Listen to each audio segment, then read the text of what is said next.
Selamat pagi Mas El dan teman-teman. Kami di sini akan menjelaskan apa itu realitas media, realitas subjektif, dan realitas virtual. Nah, sebelum kami menjelaskan tentang materi kami, perkenalkan kami dari kelompok 8 yang beranggotakan. Perkenalkan, nama saya Fibi Lukita Kalisulzi dengan NPM 8622. Saya Bernadita Aprilia dengan NPM 8624. Saya Patricia dengan NPM 8635. Saya Gania dengan NPM 8637. Oke, di sini saya akan menjelaskan apa itu realitas subjektif. Yang pertama, realitas subjektif menurut Lichtenberg dari bab 1 yang menjelaskan realitas subjektif dalam perpaduan media dan reorganisasi dalam desain grafis. Jadi, realitas dalam kesadaran subjektif menunjukkan bahwa setiap individu dapat memiliki sudut pandang berbeda terhadap suatu hal, termasuk dalam menafsirkan berita dan informasi dari media publik. Perbedaan tersebut dipengaruhi oleh pengalaman, kesadaran, dan cara individu memaknai realitas objektif.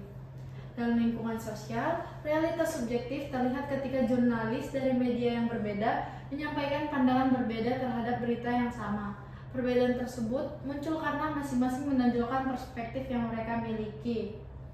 Nah, jadi realitas subjektif itu adalah bagaimana seseorang yang memiliki pengalaman, dia melihat realitas itu berdasarkan pengalamannya. Jadi setiap apa yang ditangkap oleh masing-masing orang pasti memiliki pemahamannya berbeda-beda.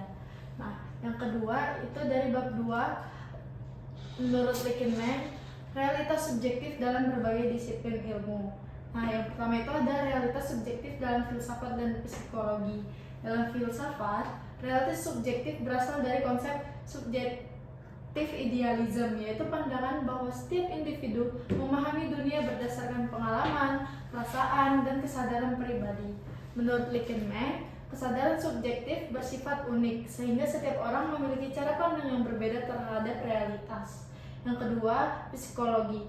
Realitas subjektif dijelaskan melalui teori confirmation bias oleh Jonas, yaitu kecenderungan individu untuk mempercayai informasi yang sesuai dengan pemikiran mereka dan mengabaikan informasi lain yang lebih akurat. Terus ada realitas subjektif dalam jurnalisme. Dalam jurnalisme, berita dianggap sebagai gambaran realitas karena media menyampaikan informasi tentang suatu peristiwa kepada masyarakat, namun media tidak selalu sepenuhnya objektif karena jurnalis memiliki sudut pandang sendiri dalam menginterpretasikan fakta. Menurut Adoni dan Mane, realitas dibagi menjadi realitas objektif, simbolik, dan subjektif. Berita termasuk realitas simbolik karena fakta diolah dan disampaikan kembali melalui perspektif media tertentu. Nah, yang kedua, ada realitas subjektif menurut Mursito BM. Realitas subjektif merupakan hasil persepsi dan pengalaman individu dalam berinteraksi dengan suatu peristiwa maupun fenomena yang terjadi di sekitarnya. Contohnya, dalam sebuah demonstrasi mahasiswa, setiap orang dapat memiliki pandangan berbeda terhadap peristiwa yang sama. Ada mahasiswa yang melihat sebagai bentuk penyampaian aspirasi, ada juga yang menganggap kalau ini sebagai gangguan ketertiban. Perbedaan pandangan tersebut muncul karena pengalaman dan cara memahami peristiwa setiap individu berbeda. Oke, ini kita masuk ke realitas media. Di sini, realitas media menurut Mursito merupakan hasil konstruksi media yang dibentuk berdasarkan kaidah jurnalistik. Bagi publik, berita sering dianggap sebagai realitas kedua, karena informasi yang diterima bukan peristiwa secara langsung, melainkan pengolahan media melalui bahasa, kata, dan simbol tertentu. Oleh karena itu, realitas media disebut juga sebagai realitas simbolik. Yang terakhir ada realitas virtual. Realitas virtual adalah realitas yang terbentuk di dunia digital atau cyberspace, tempat manusia dapat berinteraksi, berkomunikasi, dan membangun identitas secara online tanpa harus hadir secara fisik. Realitas ini diciptakan melalui media dan teknologi internet sehingga batas antara dunia nyata dan dunia maya menjadi semakin kabur. Dalam realitas virtual, manusia dapat membangun citra, identitas, dan hubungan sosial yang belum tentu sama dengan kondisi nyata. Menurut Jean Baudrillard, kondisi ini disebut hyperrealitas, yaitu ketika manusia sulit membedakan antara kenyataan dan pencitraan yang dibentuk melalui media digital. Jadi selanjutnya yaitu apakah realitas media dan virtual merupakan representasi dari kenyataan? Menurut Mursito BM, realitas media merupakan hasil konstruksi media terhadap suatu peristiwa nyata sehingga media tidak menghadirkan kenyataan secara langsung, melainkan melalui simbol, bahasa, gambar, dan sudut pandang jurnalistik tertentu. Sedangkan menurut Jan Baudrillard, perkembangan media dan teknologi menciptakan kondisi hiperrealitas, yaitu keadaan ketika manusia sulit membeda-bedakan antara kenyataan dan simulasi karena dunia virtual dipenuhi pencitraan, tanda, dan fantasi yang tampak lebih nyata daripada realitas sebenarnya. Jadi, realitas media dan virtual memang merupakan representasi dari kenyataan, tetapi keduanya bukan gambaran objektif yang sepenuhnya sama dengan realitas asli, karena telah dipengaruhi oleh konstruksi media, subjektivitas individu, teknologi, dan proses sosial.